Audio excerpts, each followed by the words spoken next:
Hey there, thanks for tuning into Duckbricks. I'm Chris, and today we're going to be taking a look at a brand new LEGO Dreamzzz set. This is the Nightmare King's Pegasus Flying Horse. It is a very fun and unique set focused on the villains of the wave. I love the color scheme and the detail of this, and you can even rebuild some of these side builds for the heroes for different types of things, like a glider or wings. This is a very cool and menacing build that absolutely does not sound like what I was expecting when the set names first leaked for Pegasus Flying Horse. I'm so excited to put this together and showcase it, but before we do that, definitely stay tuned for not just a mega review of every single one of the LEGO Dream sets, which has already been released, but also I'll be doing individual reviews of all of the Dream sets on this channel coming very soon. And so, let's get on into the build. Alright, so here we have set number 71457. This is the Pegasus Flying Horse. It retails for $50 US, 53 euros, and 47 British pounds, which is a very strange price distribution, especially across the Eurozone, and comes with 482 pieces. This is one of the main villain-focused sets for LEGO Dreamzzz, and one of the only villain-focused sets, featuring the main villain steed, the Nightmare King's Pegasus, as well as a side build of a cage to trap some dreamers, Susan, one of the minions, as well as a little bit of a flying bird, which didn't really appear in the show, but is just kind of a side build for the main heroes, the Dream Chasers, to be able to use for their own means. Now, Zoe is included in the set alongside the main Nightmare King villain, and I really do appreciate that this is at least a relatively cheap way to get both characters who are really important to the storyline. The Nightmare King is probably one of the coolest minifigures of 2023 so far. We'll be taking a much closer look at him very soon, so I'm just really happy to get him in a somewhat smaller set, because sometimes for original LEGO themes, they'll lock the main villain behind the most expensive and largest set, and I appreciate that they're at least not doing that here. Now, I'm going to start off by taking a look at some of the side builds first and then go into the main build itself, but before we get started, one thing I do want to note is that like all of the other LEGO Dream set instructions, the instruction manual for the set was actually really cool. I rarely talk about the instructions in my reviews, but I just had to for this one because there was actually a lot of really interesting artwork being used here. First and foremost, the artwork being used for the front of the set was in this very nice and stylized cartoony manner, which I thought was just so cool. It felt so different than the normal style of instructions, and as you notice, the pages were actually colored depending on what you were building, so it's kind of this pinkish evil color for the villains, and you get to this bluer color for the main hero build, and then you get to a green color for an alternate build, which I think is just so cool, and I really like how they're using the instructions to tell a story. Now, on the front here we have some artwork for LEGO Dreamzzz, which just looks so nice. It almost feels like concept art, which is really cool. And then over here you actually have artwork of each of the different minifigure characters included in the set, where you can see this character encountering the unicorn, and then you move over here, you have an artwork of Susan, who is one of the minions for the Nightmare King. This is just so rich and full of life, and I just love how unique the instructions are. I love the artwork being used to depict all the different characters throughout the booklet, and it genuinely was a treat to be able to build it on each different configuration and see what exactly you are building. So first of all, the instructions actually do tell a story. Here you can see the hapless dreamer being captured by the cage. This is kind of a stylized depiction of one of the side builds, which was the chair which has detachable wings, which is very cool to see just different artwork being used here. Of course, then you get over to the Pegasus itself, so as we continue to the end here, this is the Pegasus being trapped by the Nightmare King, which is really cool how he's kind of controlling it with his little wing here. And then you get to the heroes, so you have Zoe here, of course sleeping with her guitar, as you've seen in the TV show itself. And then here you actually have alternate instructions for what you want to build. Obviously there is a main build to build a bird, but you also could build a little bit of a butterfly jetpack type thing. And again, really appreciate how LEGO is doing this for LEGO Dreamzzz, where mostly for the hero builds, they're giving us just alternate models and different things that you can do with each of the different characters and builds in the set.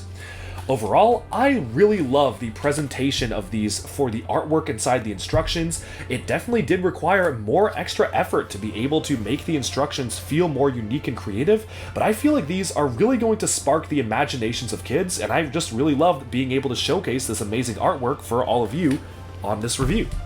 Of course, though, you did not come here to look at the manual, you came to look at the set itself, so let's actually get into things. The first thing you build is this Dreamcatcher cage here. It has a nice new print for the eye here, which is used in many of the other sets.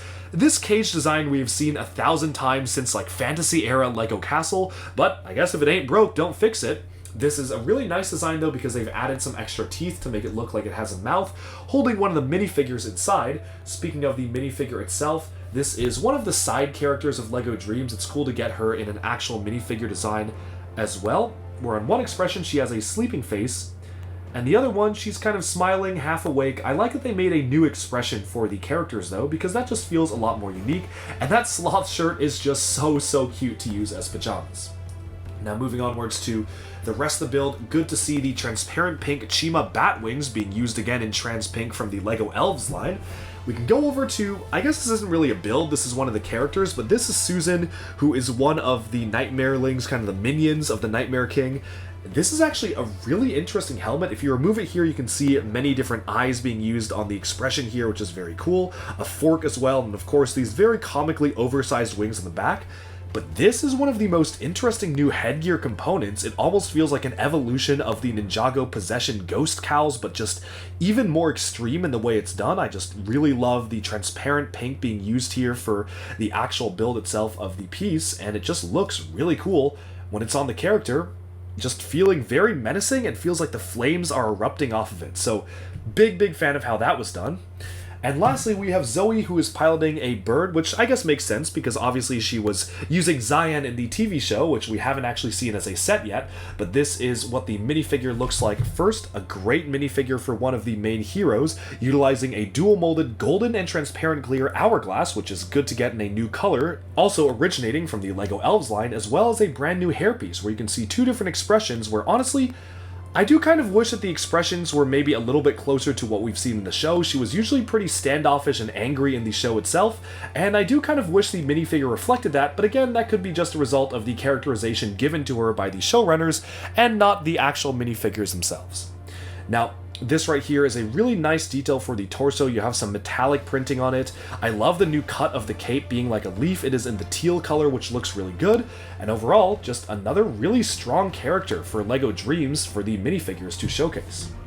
Now this bird right here is actually utilizing a lot of the brand new pieces introduced for this wave, as well as for a number of other LEGO summer sets. We have the new leaf element, which we first saw in the LEGO Mario, Gorilla, and Donkey Kong type of setup here, so I really do like how they had those being reused in teal for wings. You also have these curled pieces, which are also brand new. I think it's kind of interesting because LEGO back in the day made a much larger version of a piece that looks very similar to this as a monkey's tail in a motorized creator set, so I guess things really are coming full circle, and I just like the overall design and color scheme of this build. The purples, the teals really do make it feel like it's part of Zoe's color scheme, and what's very cool is that you can actually rebuild this into a butterfly. I'm not going to do it right now because it takes literally disassembling the entire thing to rebuild, but I do appreciate how they have alternate builds, and because of those alt builds, you have just this extra neck bracket being included in the set as well. No other pieces were needed extra to convert that, as well as a carrot to feed to the creature to presumably convince it to work with you.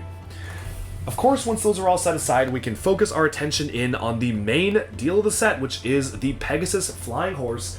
Now, I want to zoom in on the Nightmare King first because this is probably one of my favorite minifigures of 2023, and definitely one of my favorite villain designs that LEGO has ever made. First of all, the Nightmare King has a rubberized cloak, kind of similar to the Batman 1989 type of minifigure, but even more interesting in the way that it flows, where you can see here that there are literally nightmares oozing out of him, like there's the face of a monster that's kind of stretching out of his cloak, which I just think is so interesting to use for a minifigure. I just love how that design was actually molded into the rubber itself, and because it is rubberized, it really does feel like a flowing cape. Like you can have it flow around, you've got a hood on the back, you can kind of bend it in different ways. It feels very ethereal and magical, but also very much like an actual cape, which is so cool. He is wielding one of the new molds for LEGO Dreamzzz, which is this dual molded sword in black and transparent pink with the eye on it, which just looks so cool. Love this new sword mold. The only downside is that unfortunately, you cannot connect bars to the end, and I really wish you could do that because that would have been really cool to get. Now, the crown itself is dual molded, so you have the white and black of the crown with the printed eye in the center, which also looks great. And he does have an alternate expression, one that unfortunately we didn't really see in the show, where he's really kind of wrapped up and almost mummified. I kind of wish that the alternate expression was of him laughing, because he did a lot of evil and maniacal cackles in the show, but I guess this one isn't that bad either. Removing the head there, you can see on the back, that is what the back of the torso looks like for this minifigure, and overall, a very, very strong minifigure to get for the LEGO Dreamzzz wave for the main villain. I also like how you can actually rotate the headpiece around so you can actually have him look around and it's not fixed. Overall, great minifigure to get, probably one of my favorite LEGO villain designs ever, and he perfectly complements the Pegasus flying horse, which is the main draw of the set itself. So here's how this works. In terms of articulation, you can move the head on a mixel joint back and forth on one of the mini ball joints. It is somewhat restricted just because of the way that they've put pieces around it to make it feel more fleshed out, but you can have it look back and forth and up and down, which is really all that you need. It has new printed elements for the eyes, so those are printed pieces for the 1x1 squares. One thing that's also very cool is that you can also just have the full articulation of the legs, so that is articulatable there. The wings themselves can flap up and down, so this is fully posable in terms of how you want the wings to flap, although do be careful because this entire build is detachable and it's only attached by 2 studs, which makes it really easy to fall off, and is honestly one of the biggest flaws of the set itself. Once you have the wings positioned the way you want them to, you can also move the tail around. The tail surprisingly has the most articulation out of pretty much any other piece of the set. These are all mounted on mini ball joints, so you can move the individual newly magenta colored recolors for the Hero Factory Beast Claw pieces, as well as new recolors in magenta for the Chima claw elements from Legends of Chima, which I think are very interesting to get. I like how the tail is built, it feels very horse-like, and overall, the color scheme on this is really solid. You've got the blacks, you've got it mixed with magenta, as well as the coral color being a nice highlight. Of course, a splash of the spring yellowish green for the nightmare colors as well. And I just feel like it comes together visually very nicely. The one thing that I will say about it, though, is that I honestly was expecting a little more articulation than what we actually have. For the most part, literally the only articulation you have for any of the legs is back and forth, and you can kind of splay them outwards, but you can't really do much with that. So really, you're kind of stuck with this, and you can't move the feet, you can't move anything else. This also falls off really easily, so I'm just going to take that off for now and just showcase it as it is. I think it works for a playable horse. Like, it is sturdy. I know why they did that, and it was to make it as sturdy as possible. But I definitely do kind of wish you could at least move the feet around or even rotate the feet, do something with it, because it definitely feels right now that articulation is limited to a pretty significant degree, and I really would have appreciated it if they actually just had something a little bit more interesting to be done with the articulation of the build itself. Because really, the only way to get it into a perfectly standing pose is to make the legs completely straight, and that doesn't really feel that fun to me. Like, this is not the most interesting pose. If you want it to walk, you can make it walk, but then it kind of just droops downwards. You can't position the feet, so like right now as it's walking, it's canted off to the side just because of the way it's set up. And I definitely wish that there was just something more interesting that could have been done with the way the feet were set up to allow you to really be able to play around with the articulation of the build. That being said, for the most part, it is going to just be flying in the air, so maybe it just doesn't matter that much. I just do wish that you could articulate it a little bit more, and I was admittedly a bit let down by the lack of articulation in the legs itself.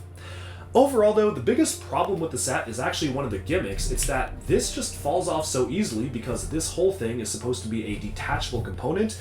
The story behind the set, which is not really how it works in the show, but the story behind the set is that the Nightmare King has this kind of infecting wing element, and this is a normal Pegasus. It's kind of like a friendly creature until he actually lands on top of it and infects it to corrupt it. We haven't really seen that in the show. Obviously, this had a completely different backstory that we saw in the show, which I'm not going to spoil because I know that not all the episodes are out.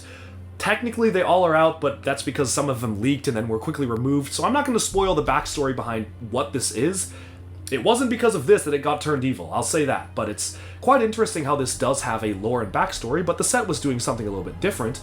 However, this does focus on play with the set, so the entire point is that you can actually take the other animal here, place it on here, fold the wings down, and then you can actually turn the Pegasus flying horse over to your side, which is a really nice thing to be able to do. You do kind of have to fiddle with it a little bit, like you have to move the legs back to allow the wings to fit. Obviously the head has to go all the way up, and this definitely doesn't fit super perfectly. Like, it's something is hitting, I think it's hitting one of the legs. So there's a way that you're supposed to do it where this actually does fold around the actual build, but overall, it is how play is supposed to work. That's probably one of the weaker parts of the set because I was having a surprisingly hard time putting this on. I thought it would be easier, but yeah, okay, so that's how it's supposed to work, so you can kind of turn it over to the good side.